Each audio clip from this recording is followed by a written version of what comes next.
A former prison guard has just come forward with shocking claims about what Sean Diddy Combs is going through behind bars, from his living conditions to how other inmates are treating him. This insider is revealing details that the media isn't covering. Ever since Diddy found himself in legal trouble, there's been speculation about how he's being treated in jail. Is he getting special treatment? Is he struggling to adjust? Well, according to this former guard, the reality is far from glamorous. Sources say Diddy is not receiving any VIP treatment. Music mogul who once traveled by private jet to all those mansions is now in a jail that is notorious for its bad living conditions. Music mogul Sean Diddy Combs spent his first night behind bars inside a facility that is being called Hell on Earth. The Metropolitan Detention Center in Brooklyn is notorious for its appalling living conditions and rampant violence. How bad is it inside this federal lockup? There have been 2 murders, 4 suicides, and numerous stabbings and lockdowns in recent years. It's so out of control inside that 4 federal judges are reportedly refusing to send any more prisoners here. Donald Trump's former fixer, Michael Cohen, spent a harrowing year in federal custody. He says for someone used to a life of luxury like Diddy, prison life is a severe shock. You have a desk, you have a plastic chair, you have your bed with a 1.5-inch mattress, no pillow, and you also have In fact, he's reportedly being kept under heavy surveillance due to concerns about his safety now. That doesn't mean he's in solitary confinement, but it does mean he's being watched closely, possibly even monitored 24/7, according to the former prison guard, who has chosen to remain anonymous. Diddy is facing unimaginable challenges behind bars. The guard describes a hostile and dangerous environment, where Diddy is constantly targeted by other inmates. He's not safe. The guard revealed his Lawyers were so eager to keep him out of jail, they offered his palatial $48 million home in Miami Beach and his private jets as bail. Today, they are even offering to restrict female visitors to his homes, except for his mother, daughters, and the mothers of his children if he is released. They told the judge the jail he was being sent to is dreadful, dirty, inhuman, and an ongoing tragedy. How's your dad doing?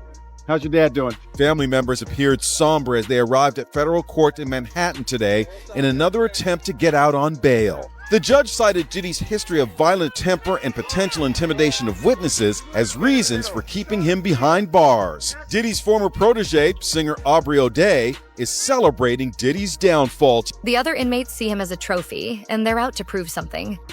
He's been attacked multiple times, and it's only a matter of time before something worse happens. The guard also revealed that Diddy has been placed in protective custody, but even that hasn't shielded him from threats and harassment. And let's talk about the other inmates. When a high-profile celebrity like Diddy enters the prison system, it creates a power shift. Some inmates might see him as an opportunity, whether that's to extort him for money or to make a name for themselves by targeting him. That P. Diddy's on suicide watch tonight. Do your sources confer the same information? Are they saying it was possible? Hey, real quickly, all that commissary stuff, he's not getting any of that because people in the SHU have an abbreviated list. So he's out of luck. No stake for him. Yeah, he is on suicide watch. This guy thought he would have went home. All of a sudden, he didn't get bond. Remember, the first night that he was there, he was like an overnight guest. When they told his bond hearing, now they checked him into the system, and reality has hit him. And I understand that he has a shrink coming by his cell to see him several times a day. And now there's talk about putting him in, it's like a bubble. It's like a cell that has like a plexiglass wall in it where they have inmates watching you. That's actually their job, to keep an eye on the inmates that are on suicide watch. And from what we're hearing, Diddy is definitely feeling the pressure. Social media has exploded with reactions to the news, with hashtags like Diddy Behind Bars and Prison Truth trending worldwide. Fans of the music mogul are expressing shock and concern, calling for better protection for Diddy while he's behind bars. Many are questioning how someone as high profile as Diddy could be left so vulnerable in prison. At the same time, critics are pointing to the situation as a stark reminder of the consequences of his alleged actions, with some saying he's facing the reality of his choices. Diddy has made several bids for bail, hoping to get back to one of those homes or an apartment on New York's Upper East Side. Just last month, Diddy's team officially put in its third attempt for his release, asking that he be put on house arrest. The defense originally wanted Diddy to be held on house arrest at his Star Island mansion in Miami, Florida, one of the places that was actually raided way back in March. But Judge Arun Subramanian shot that down pretty quickly, and it was decided if Diddy was granted bail, he'd be staying in New York, specifically on the Upper East Side in a 3-bedroom apartment. That bail would have come with a $50 million price tag and some major restrictions on Diddy's house arrest. Inside the apartment, there would be 2 live-in guards and another guard downstairs. Diddy wouldn't be allowed to access any phones or the internet unless it was used to contact his legal team. And on top of all of that, there would be a vetted list of people approved. The other inmates see him as a trophy, and they're out to prove something he's been attacked multiple times, and it's only a matter of time before something worse happens. The guard also revealed that Diddy has been placed in protective custody, but even that hasn't shielded him from threats and harassment. And let's talk about the other inmates. When a high-profile celebrity like Diddy enters the prison system, it creates a power shift. Some inmates might see him as an opportunity, whether that's to extort him for money or to make a name for themselves by targeting him. Judge Subramanian, he didn't bite on that, and Diddy's bail was denied for the 3rd time. According to a report from the Daily Mail, that's why Diddy had a breakdown. A person close to him apparently said, quote, "Spending the holidays behind bars was a nightmare for him." If we're to believe all this, Diddy had a meltdown in his cell and begged the guards to take him to the hospital for observation, but they refused. This same friend or person told the Daily Mail, quote, "He eventually managed to calm himself down with the meditation technique he's been using while he's been behind bars. It took him a few hours of deep breathing and focusing to get out of the bad space he was in, but he finally managed it." This isn't the first time Diddy's mental health has come into question while he's been at MDC. When he first arrived, he was on suicide watch, which the U.S. Department of Justice National Institute of Corrections describes as supervisory precautions taken for suicidal inmates that require frequent observation. Diddy's suicide watch was only temporary, though. Word is, Diddy has already had several moments where he's shown visible frustration. Some even say he's had breakdowns behind closed doors. Let's take a closer look at how this story unfolded. Diddy, whose real name is Sean Combs, was arrested and charged earlier this year following a series of allegations that have rocked the music industry. The charges range from workplace harassment to more serious claims of abuse, and the case has been one of the most closely watched legal battles in recent memory. But Diddy right now is in Gen Pop, meaning general population, the place where majority of the inmates stay. And that's where he apparently had this meltdown over the holidays, at least according to one source. Another source, though, disagrees with all of this. They say Diddy is staying strong in jail despite missing his family a great deal at Christmas, which is a time he often spends with his children. But however Diddy spent the holidays, there are still a lot of questions in the case of Sean Combs. So we're turning now to former federal prosecutor Nima Rahmani to talk all things Diddy. Nima, thank you so much for coming on with us today. Of course, Sierra. Thanks for having me, as always. Now, some of the reports are that P. Diddy had a breakdown or meltdown over the holidays when he is still at MDC behind bars. What do you make of those reports? Could he have had this meltdown? I believe the reports. Diddy has consistently denied the allegations, calling them false and defamatory, but his life in prison has become a focal point of the ongoing drama. Now, let's talk about the day-to-day. Gone are the days of gourmet meals and luxury dining. Diddy is now eating standard prison food, and according to sources, he's not happy about it. We're talking processed meals, small portions, and absolutely no special treatment. His living quarters?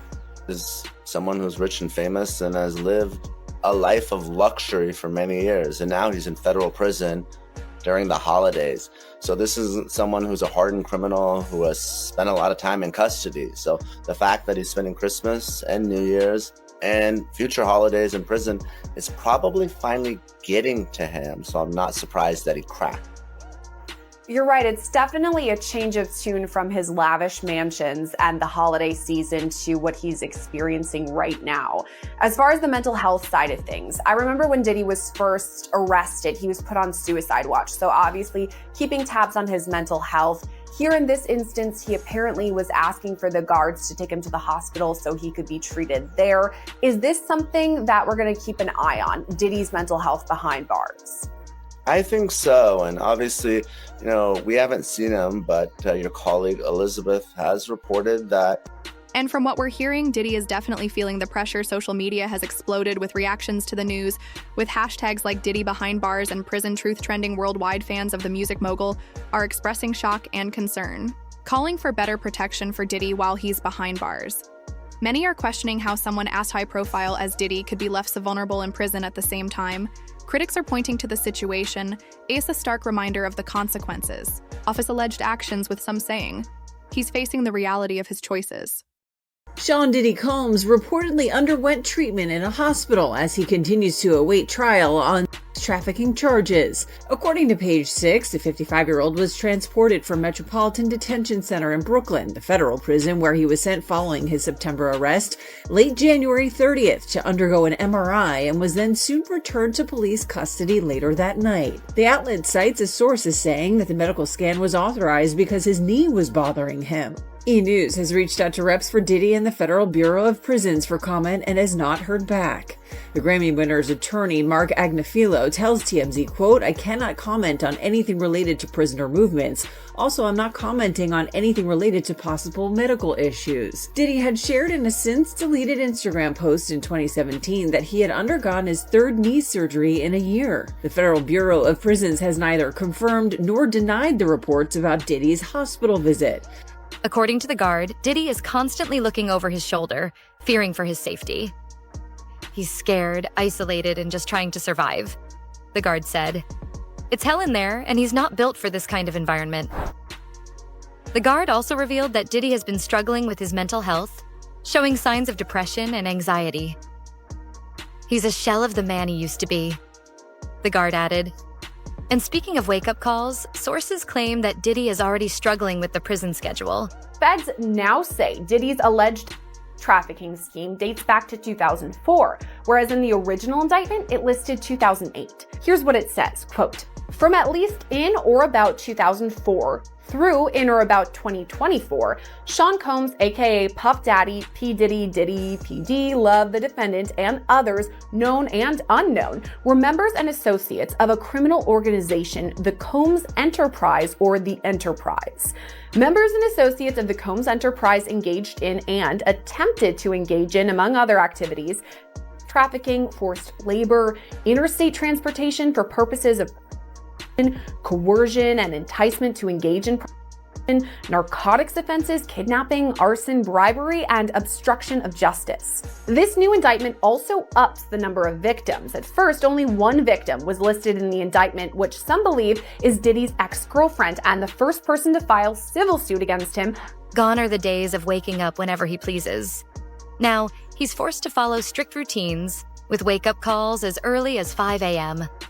No assistance, no luxury showers, just a quick wash-up in a communal setting before heading out for roll call.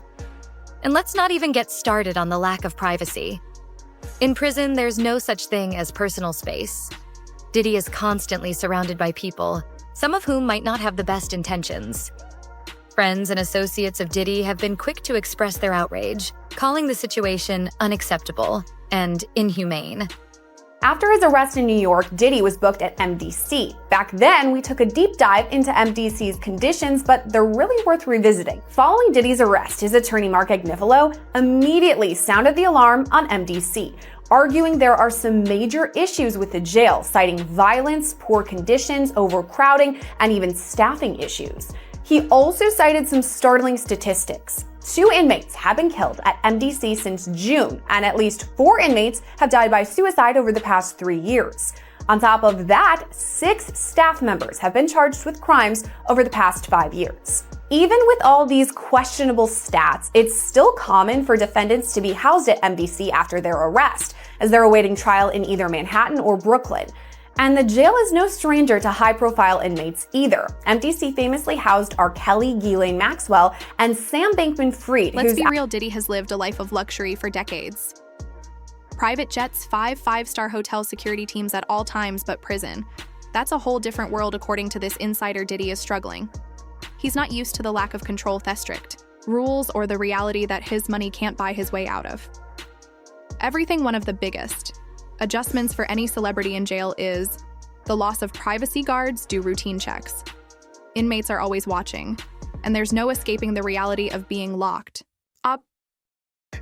Diddy has gotten a big shakeup on his legal team, or at least that is how people are reading it. Remember, he is less than 3 months away from his federal case going into court, and one of his attorneys filed documents this morning withdrawing from the case. Anthony Rico filed these documents and said that he can no longer effectively, that's a quote, can no longer effectively represent Diddy. He said, under no circumstances can I continue to effectively serve as counsel for Sean Combs, consistent with the ABA standards for criminal justice. Obviously pretty shocking with, his trial approaching just a few months away, but obviously it's not his lead counsel, but we're told, we spoke to some people that are familiar with the case, and essentially the reason why he bailed was that he just had no relationship with Diddy and just felt like he wasn't close enough to him to effectively defend him in this case. Well, according to the former prison guard, it's a mix of reactions. Some inmates might be starstruck and try to befriend him, hoping for some kind of favor in return. Others, though, see him as an easy target. There are even rumors that certain inmates have already tried to test Diddy's limits, whether that's through verbal threats, intimidation, or just making his life difficult in little ways. And let's be real, if Diddy doesn't adapt fast, he could find himself in some serious trouble. Now, for anybody who's been following this case, including right here on Sidebar, you know that a lot of this case has been shrouded in secrecy. We do not know the names of any of these witnesses, any of the names of these alleged victims. We have ideas about who these people might be, but we don't know for sure. We don't know specifics. We also don't know the specifics regarding certain alleged incidents, dates, times, locations. This is not surprising. This is common in kind of federal cases, particularly federal crimes cases, but we don't have a lot of information. And we don't even really know the full extent of what all the digital evidence is, right, in this case. And it seems, based on the defense's recent arguments, they have questions they need answered too. Again, I'm laying out everything to give you the context before we dig into this latest letter, or one of these latest letters from the government. So, back in October, Combs' attorneys, they filed a letter requesting the court, pursuant to the federal rules of criminal Word is, Diddy has already had several moments where he's shown visible frustration. Some even say he's had breakdowns behind closed doors. Let's take a closer look at how this story unfolded. Diddy, whose real name is Combs, was arrested and charged earlier this year following a series of allegations that have rocked the music industry. The charges range from workplace harassment to more serious claims of abuse, and the case has been one of the most closely watched legal battles in recent memory. Very important. We were waiting for that. We were preparing to do a full Sidebar episode on that enterprise letter, because an enterprise letter is filed by the government in RICO cases that more specifically lays out the exact allegations in the racketeering criminal enterprise charge, what evidence the government seeks to introduce to prove that, the specific underlying acts or events that make up that racketeering conspiracy charge. So we were prepared to do it. Unfortunately, we never saw it. Why? Because it appears that the letter was filed under seal based on the court docket. In other words, we, the public, can't see it. It's for the prosecution and the defense to know. That is probably for privacy, safety, and integrity of the judicial proceedings reasons, right? This was probably to ensure that details about the alleged crimes and potential alleged victims and witnesses' identities. And let's talk about mental health. Being behind bars can take a serious toll on anyone. But for someone like Diddy, who has lived his life in the spotlight, it can be even more overwhelming. Sources say he's already showing signs of stress, with some even claiming that he's struggling to sleep at night. The noise, the lack of privacy, the constant feeling of being watched, it's all catching up to him. And let's not forget that Diddy is used to having a team of people manage every aspect of his life. Now, he's on his own.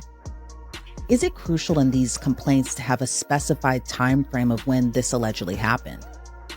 I think when you get to a jury, it is going to matter. Obviously, we're talking about allegations now that are more than 25 years old. And to the extent that these cases go to trial, I'm not saying they're all going to go to trial. Maybe they'll settle, but jurors are going to want some more specificity, and they're going to want to know why it took 25 years to report. Because the defense is going to argue that this was all fabricated, this was a money grab, they're just piling on. So you really want to kind of go back in time and say, well, look, I told a friend, I told a family member, and they can come corroborate my account of what happened, as opposed to, her being the 100th person who's filed a civil lawsuit by the same lawyer. It can be somewhat challenging when the report doesn't happen until many years later. Now, I understand the psychology. Diddy has consistently denied the allegations, calling them false and defamatory, but his life in prison has become a focal point of the ongoing drama. Now let's talk about the day-to-day gone are the days of gourmet meals and luxury dining. Diddy is now eating standard prison food, and according to sources, he's not happy about it. We're talking processed meals, small portions, and absolutely no special treatment, his living quarters. That, my dad dropped me off, but it was a 3-hour drive. So, you have these types of inconsistencies where folks are saying something, and based on the timing or the location, it's just not true. Now, innocent misrecollections happen all the time, but there are jury instructions that say that if you think a witness or a party is lying about any detail, if it's a material one, you're free to discount their testimony entirely. So now all of a sudden you're creating another argument for the defense where they'll say, look, the reason the texting was discussed, not because it was a mistake, this whole thing was fabricated and this person didn't realize that technology didn't exist in 1999. And, we've talked about a number of the complaints filed by Tony Buzbee's law firm, and a lot of them really do kind of read very similar to one another. But there's always a point made that Diddy was motivated by nothing more than a small basic cell with a Beta toilet and a tiny sink. No designer furniture, no silk sheets. Just cold, hard reality. And let's not forget about the prize and routine waking up early. Mandatory roll calls, strict schedules, and very little freedom for someone who's used to calling the shots. This has got to be a serious Wake Up Call. The former prison guard who spoke exclusively to insert media outlet revealed chilling details about Diddy's daily struggles. Of the freak-offs, Diddy has a defense for that, and it's basically that the government is trying to ring him up on a very old, antiquated, racist statute. It's called the Mann Act, and he actually filed documents yesterday asking the judge to dismiss count number 3 of the indictment because he believes that he is being selectively prosecuted because he is a black man, and they're trying to take him down using the Mann Act. In fact, in the documents, he says, we've seen it play out this way for decades. He says they did it to Chuck Berry, they did it to the boxer Jack Johnson using this Mann Act, and now they're trying to do it to me when all I'm doing is leading my life the way lots of people do, and they're never prosecuted for it. Particularly when they're white. And in our documentary... According to the guard, Diddy is constantly looking over his shoulder, fearing for his safety. He's scared, isolated, and just trying to survive. The guard said it's hell in there, and he's not built for this kind of environment. The guard also revealed that Diddy has been struggling with his mental health, showing signs of depression and anxiety. He's a shell of the man he used to be. The guard added, and speaking of wake-up calls, sources claim that Diddy is already struggling with the prison schedule.